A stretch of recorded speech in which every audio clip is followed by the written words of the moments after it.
Bismillah ar-Rahman ar-Rahim. La quatrième question vient du frère Lankwande Abdulaziz Afada. Qu'est-ce qu'il dit dans sa question? Assalamu alaikum, docteur.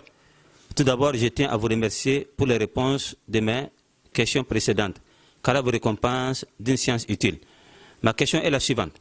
Dans le Coran, Surat 62, verset 9, lorsque Dieu Allah dit, au nom d'Allah, le tout miséricordieux, ô vous qui avez cru, quand on appelle à la salat du jour de vendredi, accourez à l'invocation d'Allah et laissez tout négoce. Cela est bien meilleur pour vous si vous saviez.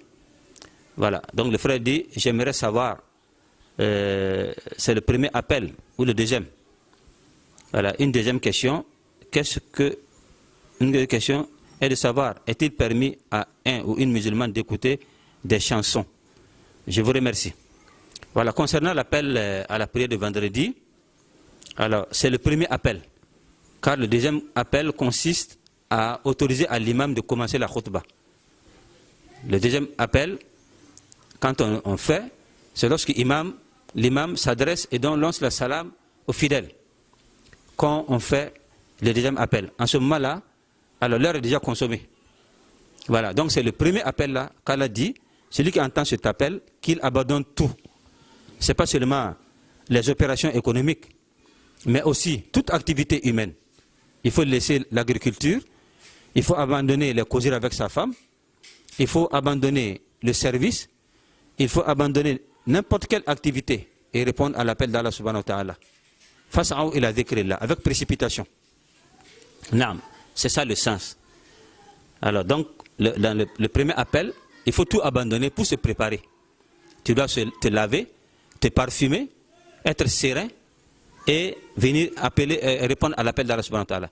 Mais si c'est le deuxième appel, et que l'imam a commencé le sermon, tu abandonnes en ce moment-là le marché.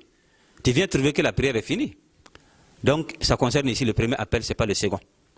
La deuxième question, le frère demande si il est permis à un musulman ou une musulmane d'écouter la chanson.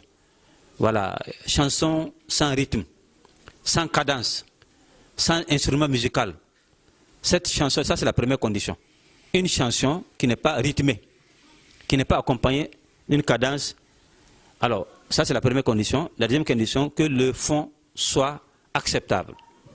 Le fond soit acceptable. Voilà, si les deux conditions sont remplies, alors le musulman peut écouter la chanson. Alors, avec, bien sûr, avec mesure. Voilà, comme les chansons qui font l'éloge du prophète sallallahu alayhi wa sallam, qui font l'éloge de Yom al-Qiyamah, du paradis, de Hur al-Ain, d'Allah subhanahu wa ta'ala, le créateur. Alors, une chanson qui se limite à ça, d'abord qui n'est pas accompagnée de rythme, de batterie, de guitare. Alors, et le fond est ça, et que le musulman, de temps en temps seulement, de temps en temps, parce que le musulman doit passer son temps à écouter le Coran et lire le Coran.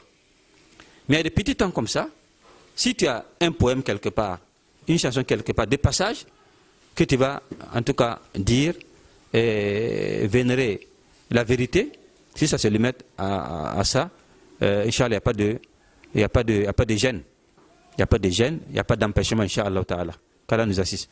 Mais en faire de la chanson, c'est-à-dire son quotidien, en ce moment-là, on va oublier le Coran. On va abandonner le Coran et ça donne à la chanson, ça devient en ce moment-là nuisible. Inch'Allah, qu'Allah nous assiste.